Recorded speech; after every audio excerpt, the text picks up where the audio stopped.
I want to begin with a quote which comes to my mind. And it was said by a wise man. And he said, train people so that they can leave. But a wiser man also said, treat people so that they do not wish to leave. And that's exactly how crucial the role of HR professionals today really is. And that is why, ladies and gentlemen, it gives me immense pleasure as I welcome each one of you to ET Edge's 5th edition of the HR Transformation Summit 2025. Let's really get down to the brass tacks, as they say, and let's really kickstart this summit with a very, very fascinating conversation and a trialogue, in fact. Lead with people, win with purpose, a view from the corner office. In the environment that you sit in, how do you even define purpose within the organization? Would love to hear your thoughts and how do you make it, aspirational, make sure people relate with it. Many of these organizations have gone through multiple shifts in their process, but we always think about one common thing. The process may change, but the purpose remains constant.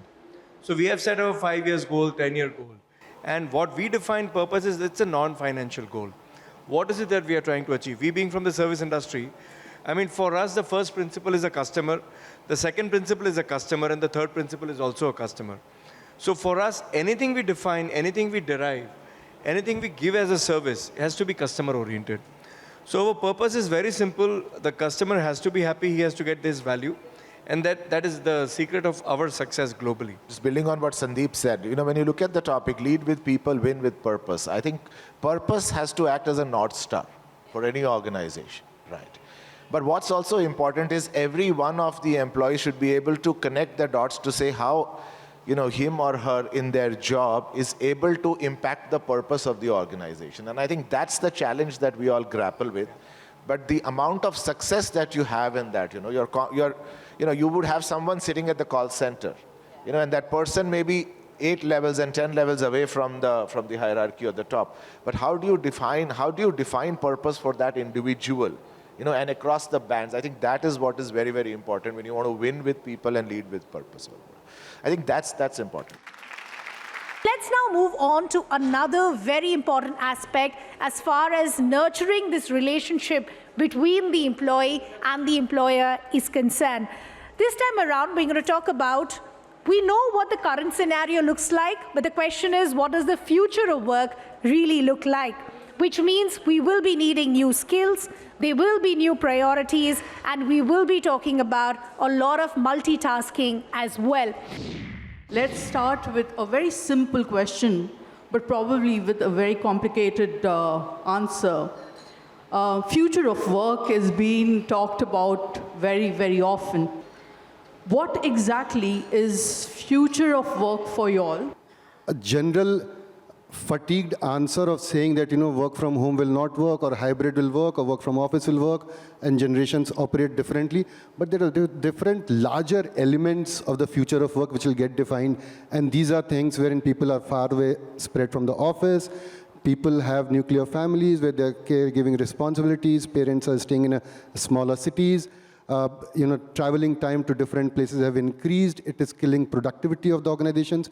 And if that be so, how can we really integrate it as a part of our policy? So I don't have an answer that what the future of work would be, but these are the elements which would define and would look at professionals to find solutions for when it comes to future of work. For us, the future of work is very dynamic. It is ever evolving. It is agile. It is flexible, not in terms of whether the individual is based at home or in office, but it is flexible in the sense that the technology is evolving every minute, and hence the individuals have to be flexible to learn new things. Growth is going to bring its own dynamics for us to manage in an enterprise. I feel organizations that are growing at a rapid pace can really get overwhelmed if they do not proactively plan for growth. Tier 2 cities, younger workforce coming in, more women joining workforce, all of those weigh heavily on our mind. We are absolutely geared to cater to incorporate those, stitch those into our game plan going forward. Individuals want to be able to create meaning almost more than people, at least in my generation, were sort of ready for that, because they can be a lot more of their own people. But at the same time, their need for belonging, for context, for feeling a part of something larger is also much more than it used to be before.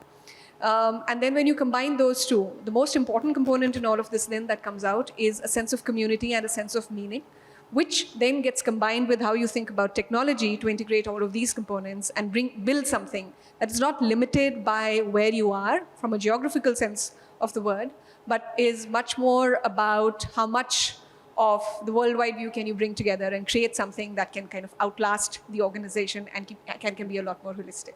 A lot of focus needs to be in the workplace on mental well-being, overall wellness, and especially mental well-being. So creating spaces within the organization.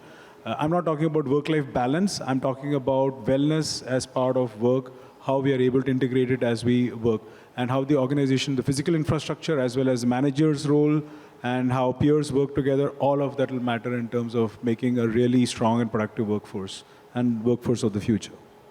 Change is a must. And for us, an organization, if an organization has to survive, they have to adopt technology in order to reduce their cost, improve their productivity, adding shareholder value or to stakeholders, value to the stakeholders. Your designation, your cadre or your qualification is not important. Today, what skill you have, that is more important, how we are looking at it. Our next case study, ladies and gentlemen, is about empowering the frontline workforce, driving efficiency and flexibility with artificial intelligence. Every company has a very significant chunk of frontline workforce. In most cases, frontline workforce are the people who are directly connected to your customer. In almost all the cases, these are people who have to be present at a certain point in time to deliver the work. That's different from most of us here, where we can be very flexible with our work, right? This population is 80% of the world's working population. And when we have these boardroom discussions or panel discussions around things like hybrid work and stuff like that, we quite conveniently forget them, actually. But how can we manage this better is something that I'm going to talk about a little more. Flexibility. How can you provide the tools to your employees to kind of make it flexible for themselves? For example, this is a case of an employee who can actually go ahead and manage his or her own schedule. And there are various mechanisms. He or she can go ahead and, from a set of shifts or schedules that are available, they can go ahead and pick something. Or they can swap. They can ask someone to cover the shift. So on and so forth. I mean, retail, healthcare, these are examples I didn't even speak about. But think about every industry where this is applicable. It's huge, right? And this kind of user interface is old world, frankly, now. The next user interface is no user interface, AI, Gen AI, right? So we are moving from UI to AI, where can an employee simply go ahead and tell the chatbot, hey, over the next week, these are my personal commitments. Can you give me the best schedule? So we are moving into that direction. If you look at Great Place to Work surveys, they involve not just the white-collar employees, but they involve the entire employee base. Those companies who actually are Great Place to Work, you will see all their metrics significantly higher than average companies. And for that to happen, you've actually got to get your frontline employees believe that your company is a great place to work. And that is where the right intervention of technology is important. That's something that we are passionate about and wanted to share some thoughts with you. Working with more than 80,000 organizations worldwide, we've seen that the greatest digital skill gap actually exists between what you might call as the frontline workforce and the rest of the workforce. Frontline workforce typically can be classified as people who are directly dealing with customers in a retail store or maybe in a hospital or in manufacturing. In fact, a survey that UKG did actually showed that almost 57% of this population thinks that there is a different culture for them versus the rest of the organization. So what is required is to be able to deploy the right kind of technology with the help of AI, where you can give them the right experience for them to manage their day-to-day work. And I think AI is one of the greatest mechanisms and levers through which we can try and bridge this digital divide and increase their engagement with the organization.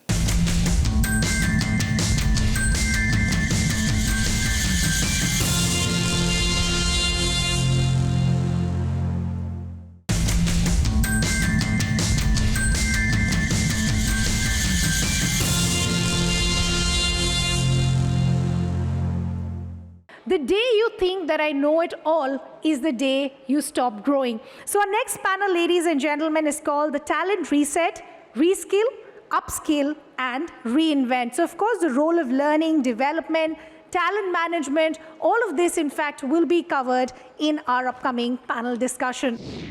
So coming to you, Sumit, looking at your experience coming from a products and a platform space, how do you see organizations making that shift towards skill building? So what are the changes that you are witnessing? One trend emerged very clearly a few years ago that you needed to shift from role-based organizations to skill-based organizations. But in order to move to a skill-based organizations, you must be able to know the skills of your people, and you must have a common dictionary of skills. I can bet you that almost everyone who's here today, most of your organizations, each function will have a different view of the skills and a different way they use it. And it doesn't always talk to each other. We set out to solve that problem, right? And what we've seen is as we've gone and met so many organizations that we work with, this was a problem they needed to solve, to make sure that you could now link the business to the learning and talent development. Because at the end of the day, that's what you want to do. You want to make sure that all of the, skills of the organization are known, so you have a skill inventory. And then you're able to take decisions based on that data. You can use it for career paths, you can use it for talent development, you can use it for targeted learning interventions. It could be high potential programs, but it doesn't need to only be for high potential people. You could actually democratize it. And for anyone who has the desire to learn, you could make learning assets available to them, right? So they don't have to be high potential. They just need to have hunger to learn. And that is the shift we are seeing. So across the companies we work with now, they're trying to democratize access to opportunities. So there's an opportunity marketplace, think of it for internal mobility. And they're also trying to democratize access to learning assets. We are able to use AI to look at the digital footprint of that employee across all of the different functions to understand what is the work they're doing, what they're learning, and use all of that information to figure out the skills that they have. We then help organizations deploy this talent into the right projects. We help them develop this talent by providing them with career path and learning, personalized learning recommendations. And we are able to basically make sure that the employees see great value in the organization. And likewise, the organization also benefits by being able to put the right person on the right project and grow their business. We're going to talk about this curious case of, does a 4-day working week work for a country like India? What are the pros and cons as we move forward? We'll talk about the business model in a 4-day work week. How is it going to help and increase productivity? So, Meenal? Whether a 4-day work week or not, I think the base question here is, why do it? What are we really solving for? Are we solving for productivity, flexibility, mental health, or climate control, right? What is it that we're solving for? It is a very core question that we should first have clarity and not just follow a fad that just because everybody is doing, should we follow this? Once we have that base level understanding of, okay, this is my reason. Let's say mental health, flexibility, all of that is my core reason to why we would want to do that for our employees. The next question then comes is, what is the preparedness that we have for that? McKinsey says that almost 60% of our employees today are burnout. They're facing burnout in some way or the other. Almost 82%, TELUS suggested this in their report, that almost 82% of the employees today face mental health in some capacity or the other. It could be anxiety, it could be stress, it could be depression, it could be burnout from work, it could be anything. There is global statistics which suggest that 750,000 people die a year because of burnout and stress-related issues. That's more than how many people die from a malaria. So there cannot be a standard rule, of course. Each one has its own. The flexibility has to be around it because it cannot be imposed. Elon Musk said, and Elon Musk works, as we all know, round the clock, right? He said that nobody ever changed the world by working 40 hours a week. But not everybody here is to change the world. For some, it's very basic, ki roti kapda makan chahiye. For some, it could be the identity that they associate. They get the self-esteem out of their workplace. So to each its own. Organizations today, specifically SMEs, are not chasing productivity at the expense of employee well-being. Most leaders genuinely care about their people and are looking for solutions that support employee health while driving better business outcome. It's about building a thriving workplace where people and performance can grow together. With hyper-awareness on social media, Gen Z prioritizes physical and mental wellness. At the same time, millennials care about proactively managing any lifestyle diseases. At Onsurity, we focuses on prevention, track data like usage and engagement, and listen through regular pulse survey. The real impact for us, higher retention and happier teams. Today, if you look at the number of people dealing with mental health issues, we've seen an uptick, a spike in those numbers. And many feel that hustle culture is the reason behind it. So are we now moving from something called the hustle culture to a more healthier balance, something that our speakers, in fact, will discuss in a short while from now. So we, in fact, are going to talk about the need for organizations, and this is where the role of HR professionals also come in to promote this healthier balance. This hustle culture is so wired into our organizations, we really need to rewire it. And rewiring happens a lot through processes. Even on the usage of technologies, for example, how have you enabled in your organizations technology into the processes to be able to make things more efficient, but also allow people to actually spend time on what they really want to work on rather than actually spending 10 hours just to clock those hours in office? So I run a employee assistance program. We have a digital life balance assessment.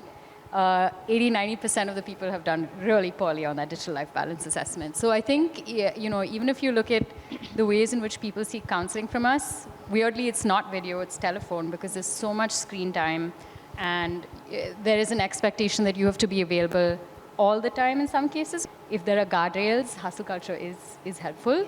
But yeah, there is that expectation that you have to be available all the time and respond at whatever time. And I think that's some of the sort of negative aspects of this hustle culture.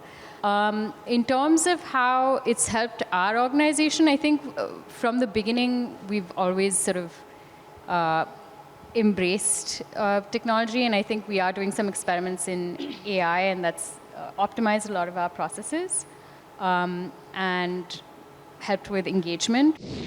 More and more companies are realizing that mental health is essential. To take care of it is also essential as a company and as an organization. And the levels of depression and anxiety that we see today are higher, perhaps because there's a lot more awareness for it, but there's no question of not providing support and this kind of benefit in a proactive way for your employees and your teammates. Our next conversation, in fact, is very, very interesting, and it's very aptly titled. It's called Tech plus Talent is equal to Tomorrow. What does that really mean? That's something that we'll, in fact, see being discussed in our next conversation. How is the organization and your organizations in particularly reference, how are you using artificial intelligence and machine learning in recruitment? And there's so much talked about this. We hear a lot, we read a lot about it. I would want you to delve into what is hype and what is a reality. The time when I started my career in the corporate world, right? The way we used to recruit. Newspaper ads and responses to those newspaper ads. Right? People would walk into your office, drop a physical hard copy of their resumes at the reception for you to consider, right? So we've come a long way from what it used to be then to the way we go about recruiting today. While you are sourcing candidates, while you are screening candidates, while you are making hiring decisions, while you are selecting people, and then while you are onboarding, right? Those are the large, right, or the key stages in the whole cycle. So technology is impacting all of these stages at this point in time, right? How you source, right? And there are companies, including ours, that have built agents that can go out and source from multiple channels, like parallelly, right? The generation that we are dealing with is a generation that wants everything instantly, right? Gone are those days when you would expect people to apply to your jobs and then keep waiting for you to get back to them. The current generation wants a response from you now, otherwise they move on. And that is what is technology, right, helping you solve. Ladies and gentlemen, this is now a very special moment for each one of us, as we in fact do have our chief guest amongst us. So let's have a huge round of applause as we welcome C.P. Gurnani sir on stage, please.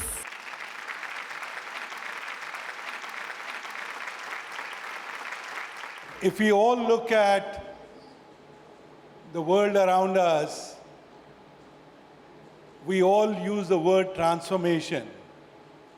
And it doesn't matter whether it is about personal transformation, whether it's about technology transformation, or it is business transformation. And the common ingredient to all transformation is an individual.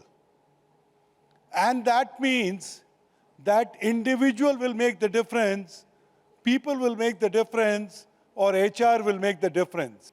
I believe the smart HR, AI-enabled HR, and more importantly, that becoming the 3-year-old who is an early adopter is what is the call of the day. Let's remember, India will become that $7.5 trillion economy because we chose to be the leaders.